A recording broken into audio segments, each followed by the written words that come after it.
right, with that, what we're going to do is ask our current students that we invited to be on our student panel to come on up. Watch your step.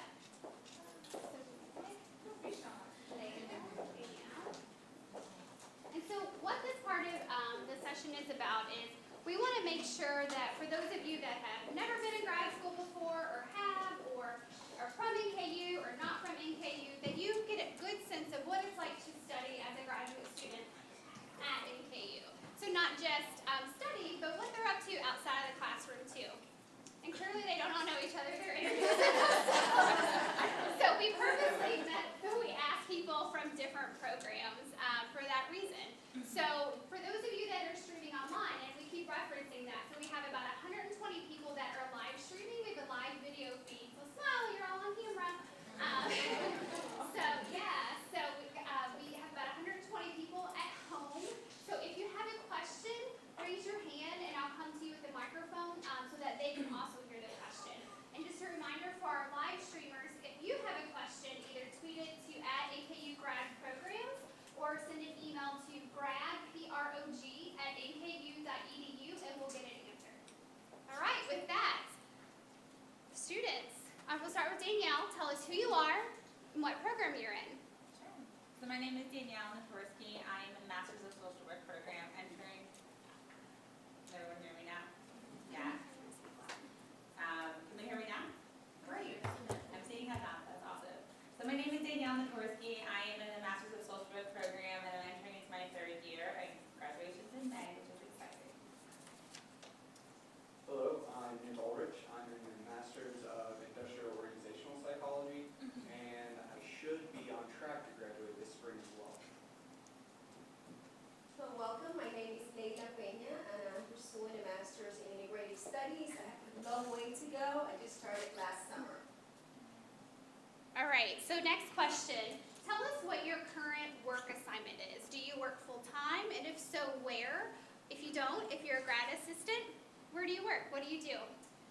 Well, I work in the Office of Undergraduate Admissions here at Northern Kentucky University. I'm a full-time admissions counselor and recruiter.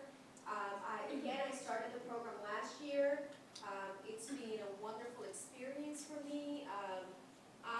One of the reasons why I wanted to pursue this opportunity was because, again, we live in a very competitive world, and I'm a long life learner, and this was a great opportunity for me to explore a graduate school. It was a little bit scary at first, but I'm having a great time, and I'm being successful because I thought it was not possible, and I can see now that it's possible. Hi, I currently work in the Office of Institutional Research as a data analyst. I started off as a GA fall of 2013, and I got offered a full-time position after I was there for about 3 or 4 months, and it's been great so far. I love what I do. Definitely being in my master's program has helped me not only get the job, but also in what I do with my job. So. Hi, and yeah, I don't technically work full-time. I am in the graduate assistantship in university housing. My position is an assistant hall director, so I will be opening my building tomorrow. Great. And essentially I run a building with a full-time hall director of about 400 first-year students, and I feel like I do social work every day. You do. Tell us what a typical week is like for you all. So maybe not next week, the first week of classes, but what's a typical week? And not just talking about school.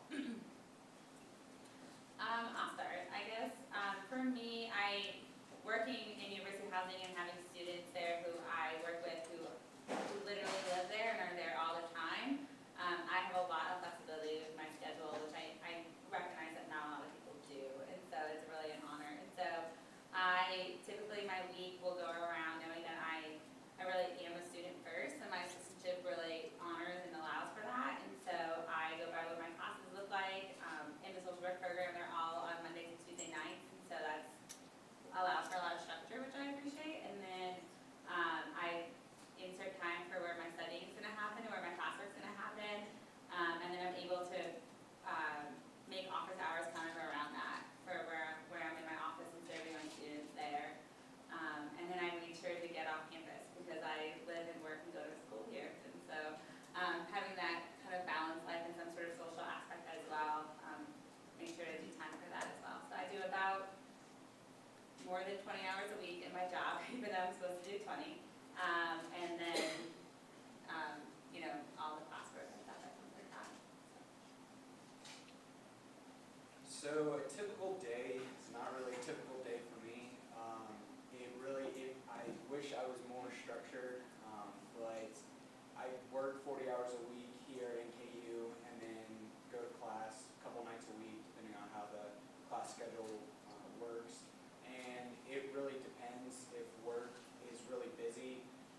work later, and not really be able to focus on school as much. But then other times during the downtime, I am able to focus on school a little bit more. So it really just depends on any given day, really. Well, in my case, I have a different cycle, work maybe in admissions and recruiting. For example, the fall cycle is a very hectic cycle for us. Well, right now, we're getting ready to welcome the incoming freshman class. Classes start next week. So we are doing a lot of customer service to assist students. Then we start our travel season, which is our recruiting season. So we are visiting high schools, we're doing college fairs, and I also work in multicultural recruitment, so we have a lot of programs on campus for multicultural recruitment. So I also have a family, I have 2 kids, and they also have their own schedules and their own lives. It's very challenging, it can be very challenging, but you need to be able to manage your time effectively in terms of schoolwork and work and life, being able to manage your readings, being able to have a head start in your readings and different kinds of assignments. And then in the springtime, we work with students that have been accepted but have not confirmed, so it's a different cycle in the springtime. And again, in the summer, we plan for the next school year. So it varies, but it's just being able to manage schoolwork, life, families, and work. Yeah. Just like talking about a typical week too, and Layla like made me think about this, that I don't think I've ever been more in control of my time than when I got into grad school and had to balance multiple plates and multiple hats. And I think once had said to me, there's 168 hours in a week, and that's like a lot of time when you factor in like sleep, which is important, and work and family time and school and all that stuff. And so I've made it now a system where I want to control my time instead of having my time control me. And so being able to do that, and I think having a lot of responsibilities means that we're able and we're probably good at doing that. And so just kind of encourage those who maybe are freaking out about that. Yeah, so that's a great segue to the next question is, what do you do to balance? How do you get away from work and school? If you can. Just kidding. Yeah, for me, that's a really good point, because for me, I work here 40 hours a week, and then I'll hang around because classes don't start till 6:15. So I'll hang around for a couple hours, then go to class, then get out around 9 or 9:15 or so, and it's exhausting. But it's also a lot of fun, and I think that it really determines what program you're in and if the program fits you as well. Because when you're in class, yeah, you're learning, and yeah, it's work, but it's fun work, and it's interesting material to learn.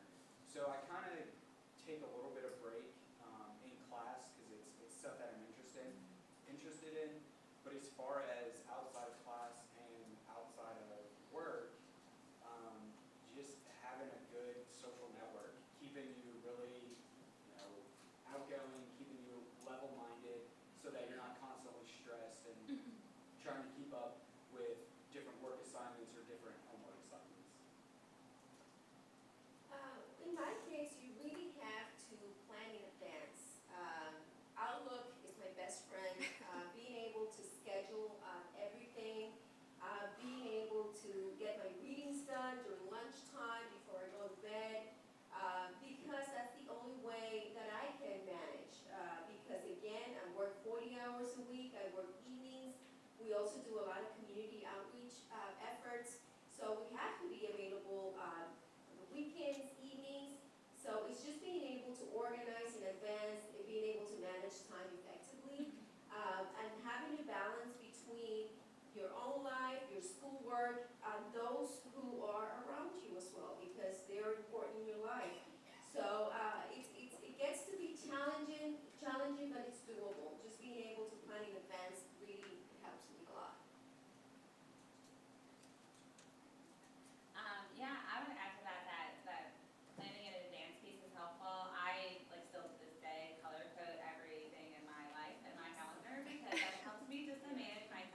people who are busy are good at being busy, and people who are busy are good at multitasking because they have no choice to do that, no other choice but to do that.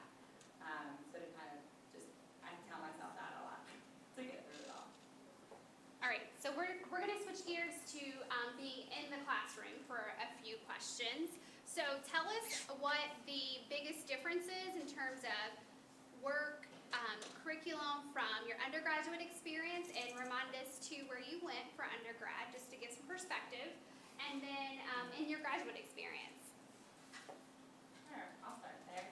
I'm originally from New York State, and so I went to school at Hofstra University. It's on Long Island, New York, and if you've never heard of it, that's okay too. I understand I'm in Kentucky now. And so I got a BA in English, and I would say, I think in any undergrad experience, and I think this is a safe place to say this, but you're kind of forced to take classes that you really don't want to take. And so I think the difference for transitioning from, I went straight through from undergrad to grad, and I think the biggest difference was ownership over what I was taking and what I wanted to do with those classes. Because I was naturally invested in the classes that I was in, and so I had ownership in part of them, and so I still like sometimes don't see it as work. I really just see it as being that lifelong learner, just wanting to constantly gain as much knowledge as I can about an area that I'm genuinely passionate and interested in. And I think having that ownership piece over it for me makes it a heck of a lot easier to do all the work that comes behind it, because I want to learn, I want to read, I want to do the assignments. And so to me, yeah, for me, it's just that ownership piece is the biggest difference. And then just knowing that like you have a lot more responsibility to do things. They give you work that genuinely means things, and not just they give you work to give you work. At least my professors do. Hopefully everyone's do. I went and graduated from the University of Louisville. Any Louisville grads in here? All right, we got a few. Anyone from New York? Really? Oh, we gotta talk about that. Oh yeah, I know that. The biggest change from undergrad to grad is the reading, and it's not so much the reading your instructors give you, but the reading you do outside of what the instructors give you that really makes the difference between undergrad and grad. Even reading things like on CNN or something where it's not necessarily academic, when you start to read it, you start to think of how it applies to your major and how it applies in the master's program or which program that you're in. So I think that's the biggest difference. And then going out and actually finding those articles, I think that is definitely a big difference. Because as before, yeah, in research, yeah, I can't tell you how many research articles I've read. So yeah, definitely reading, I would say. Well, I did my undergrad in New York City. Marymount Manhattan College is a very small liberal arts private school, and I double majored in international studies and political science over 20 years ago. And the major difference for me, I'm doing the Master in Integrative Studies, and it gives me an opportunity to explore different disciplines. And again, it's my choice. I'm passionate about that, that's what I want to do. When I started working here at NKU, I decided that I wanted to continue in higher education. So my disciplines are communications and school counseling. So there is an invested interest in learning more about those fields in my case. And I think that once you're in graduate school, and again in my case, which is 20 years after undergraduate work, there's a level of maturity and there's a level of responsibility that comes into place when you are pursuing graduate school. And I'm constantly applying that knowledge into my work. I'm constantly learning new things. And I'm also can identify that I'm also relevant, because I thought, well, after 20 years, I'm going to feel very uncomfortable in the classroom. And I have found that once you apply yourself, and again through the reading and making connections with faculty and doing research, there's so much wealth of knowledge that you can apply to your life and work, and the critical thinking process that goes into all of that. So again, I think that the way that we approach graduate school at least in my case, when I was in undergraduate school. Right. So all of you should have a graduate program director for each of your programs. Raise your hand if you don't know who that person is. Awesome. Good. So you might also have your graduate program director. We'll get you situated. Your graduate program director may be your advisor as well, or you may have a different advisor. So I know some of our Master of Science in Nursing students that are here, you may have a different advisor based on your track. So tell us how you guys have established a relationship with your graduate program director and what that looks like in terms of your professional development. I guess I'll take that one first. My grad program director is, she's really helpful, is the best way to put it. And not only that, but it's all the teachers too.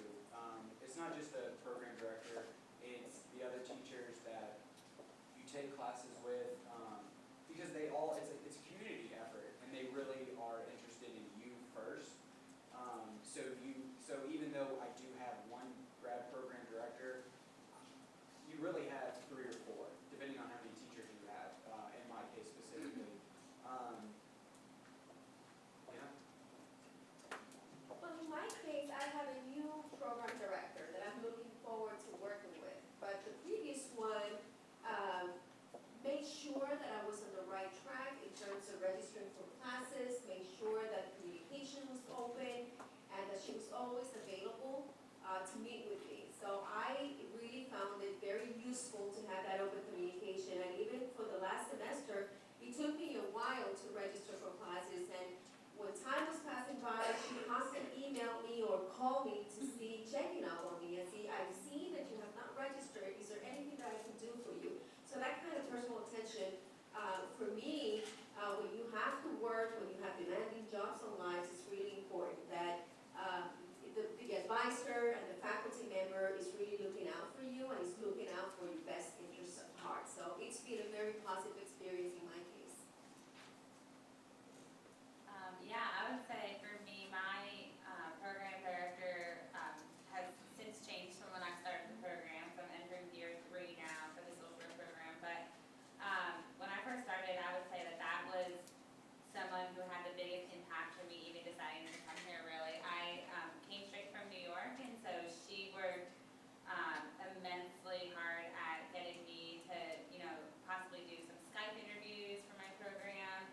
We do group interviews for our program, and so she coordinated with housing, housing flew me here, so I was able to interview on the same day as I did with housing, and she kind of just coordinated that all behind the scenes for me.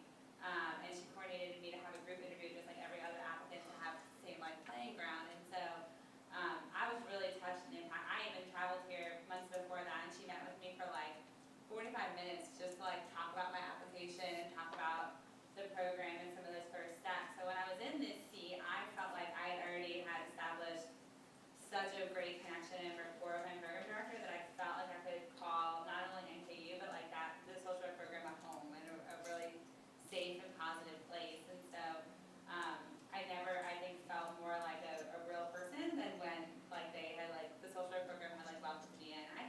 I really think NKU does a great job at that, to be honest. But I think specifically, and even just from hearing your experience, it's very individualized. They really do care about you, and same thing where if they see that you haven't done something, or they see you're just falling behind or something, or if you reach out to them, I never feel like the lines of communication are ever closed. They're always open. They're always willing to help with even things that you think that they may not be able to, I guess. So, yeah, I was gonna ask a question too. For those of you that don't have that connection already made, how would you advise them to go about making that connection? Because sometimes it's difficult. You're like, I don't know this person. They sent me a letter. That's all I know. What's the best plan there? And then make your comment, of course, next. Well, my first comment that I want to make is your program director is also your greatest resource, and that when I went into grad school, I graduated undergrad, and I was like, I got just a generic psychology BA. I don't know what to do. I guess I'll go to grad school. I really want to get a job. It was I'm sure you guys have the same feelings, but the grad program director in my specific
faculty member, reach out. They have office hours, they have email available. Try to reach out, introduce yourself, learn what the office hours are, go to Blackboard. If you have online classes, whatever it is, their contact information is always available, and don't be afraid to reach out. They are really accessible and they are very welcoming. So just make it make an effort to really reach out and make that kind of connection.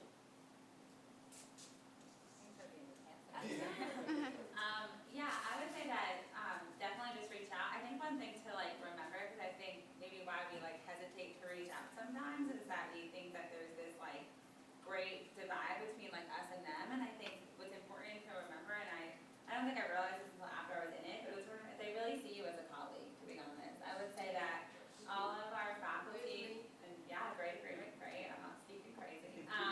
So like a lot of our faculty, and especially our program directors, just see you as colleagues and see you as professionals in the field already. And so whether you have that, really precise experience or not, I think they see you that way. So therefore, they're going to communicate and relate to you in a way that's very relational and more than like a figurehead here and there, but really just very much like, I want to collaborate with you, I want to see how we can work together. And I think that side of it helps like take some of the pressure off, I guess. It's like you're not really reaching out to a stranger, you're reaching out to a colleague who's gonna not only help you, definitely will help you like later on after you graduate on, but will help you now even professionally speaking. And so I think that shift in reframe and thinking helps to like make that maybe first step. And I would like just to add on that, I also found in my experience that professors and my previous program director really had an interest in my job. And they were learning from my own experiences. So I found that really, there's a level of respect that is not the same when you're an undergraduate student. As an undergrad student, there are a lot of requirements and expectations, but I feel like there's a level of collaboration and genuine interest in you and what you do as a professional. Thank you. That might add one of their program directors is in the room, but they're giving honest answers. All right. What's one thing that you wish you would have known before starting graduate school? Having an orientation like this, I applied last year, and of course I know about the admissions process, but I didn't have an opportunity to be able to meet other graduate students and have a formal welcome. So this is a good starting point. Feels so long ago now, 3 years, 2 years ago. But I would say that I think for me, because I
are shaking their head in the crowd. I think that's like needed sometimes to realize that it's not, like, you can't just work all the time. And so knowing that there is gonna be a really healthy balance and that's gonna be encouraged by other classmates who are you feel like you're the only ones who really understand because they're also experiencing it with you. And that like camaraderie that you have there, I think I definitely was not expecting that. Okay. So we're going to take a little break. What questions from the audience do we have, or via Twitter or via email?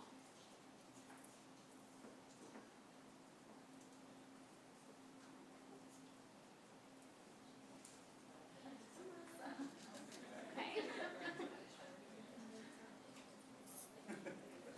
Any questions?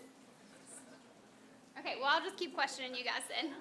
All right, so tell us about, so we had the campus resources out in the lobby earlier. What's the one resource that you use most often that's been most helpful to you? So thinking about who we had, Writing Center, Financial Aid, that's pretty useful. Student Account Services, the library, could be something that we're not thinking about. The library, definitely. I don't think that I have ever researched as much in my life than in grad school, and I think because of that, there's that added piece of just realizing that I needed help in some of those areas, and there's a lot of resources within the library that are there to kind of help you through that. And then I would say financial aid too. I know for me, because of the assistantship that I have with housing, there's tuition assistance there, and there's a lot of connections that are made then with financial aid, just being sure that it goes through, and I don't have a late bill and all of that, and so they're really great with staying on track kind of like with where I am and they send you a lot of emails. But just like staying in really good communication so that I'm really comfortable and know kind of where my bill is at, because that's important to people, hopefully. I'm gonna second that, the library. I'm sure they over there, whoever they are, know me pretty well. I send them a lot of last minute requests like, oh, can I get this approved really quickly because I need these books, and I'm sure they've gotten pretty tired of me. But I'd also say your professors are definitely your greatest aid in that. I know we offer a lot of services, but that's what your professors are here for. That's what they are knowledgeable in, so definitely them. And I know there are a lot of students here that can relate to me. I graduated over 21 years ago, and research, I remember going to the library for the whole day, making copies, going through cards, index cards. So when I scheduled an appointment at Steely, I wanted to hug whoever. I was so amazed about the databases and RefWorks, and that you're able to save your citations and bibliography. I was really amazed, to tell you the truth. It just made my life easier. Scheduling an appointment with one of those resources in any office, but in my case was the library. I felt it really made my life easier. I thoroughly enjoyed doing research. I thought that it was like back in the day, going through films and fish and all of that. And it's a whole different world nowadays. A whole different world. And I was really excited about that. It helped my life easier with research papers. So I'm going to put a plug in for the library. They are having a conference on September 12th. It's a Saturday morning from 9 to 1. They're going to feed you. So it's a crash course to all things library for new students, and current students are invited as well, those of you that are here. But if you are not at the comfort level that you need to be, that's a great way. And our online students are live streaming the entire thing as well. So you have to register, but we're going to send you info after the first week of classes on how to do that. But put it in your calendar. All right. So what's the one thing, the most rewarding aspect that you found being a graduate student at NKU?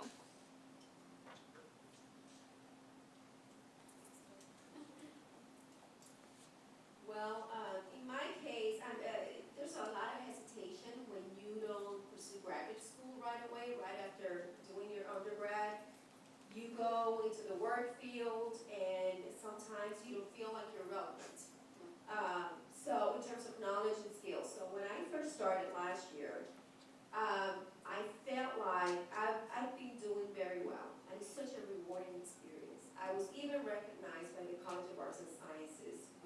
high GPA. And that to me was such a great accomplishment. Being able to do that with the level of responsibilities that we have, for me, that was an accomplishment, and I felt valued. I felt like I had something to contribute, and that made me more motivated to move forward.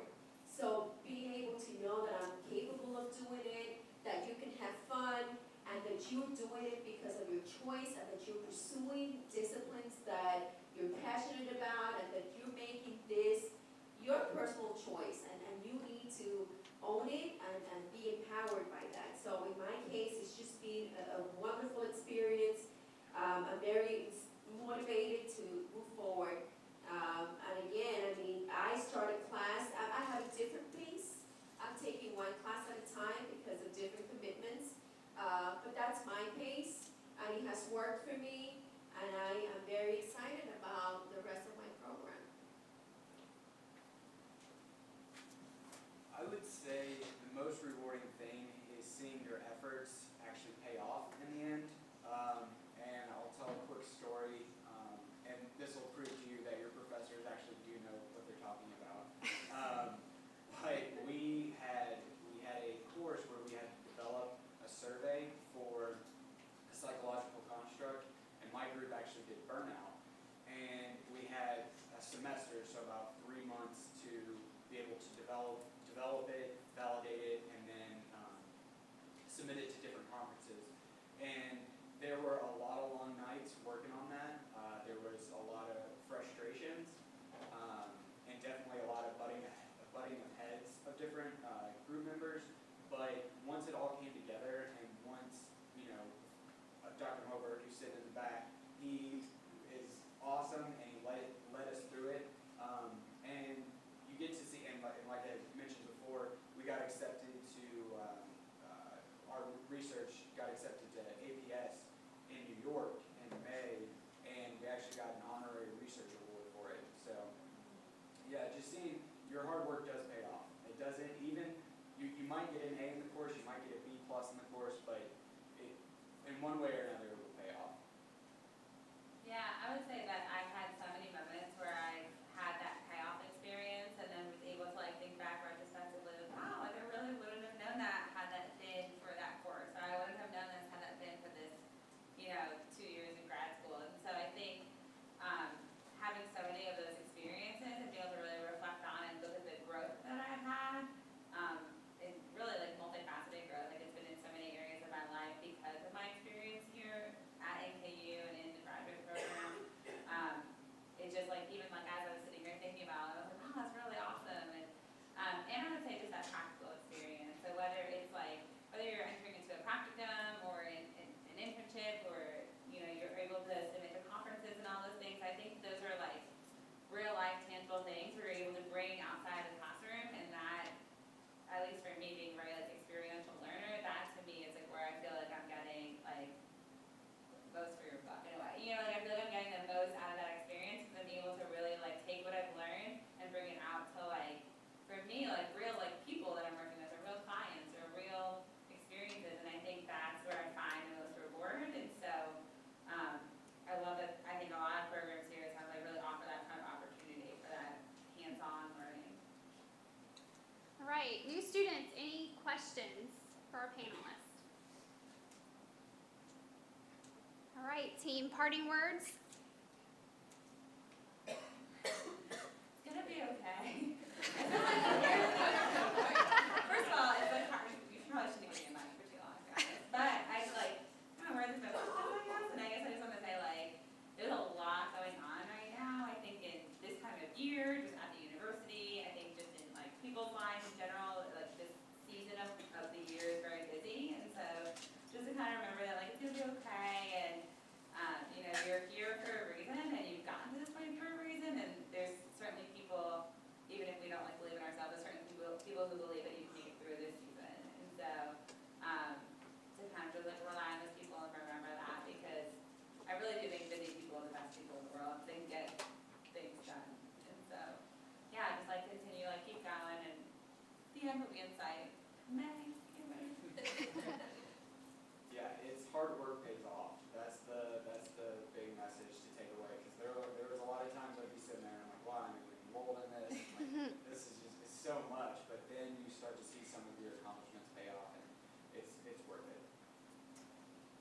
And make sure that you connect, make those important connections, and try to identify those resources on campus to assist you. And again, it's a lot of work, it's demanding work, but it's also very rewarding. So try to identify those resources through relationships or through different kinds of connections, services on campus that will be able to assist you, because this is your journey, so we cannot sometimes do it alone. So make sure that you connect and make sure that you get the support that you need in order to graduate, which is the goal. Thank you guys so much. I appreciate you, and give them a round of applause for sharing.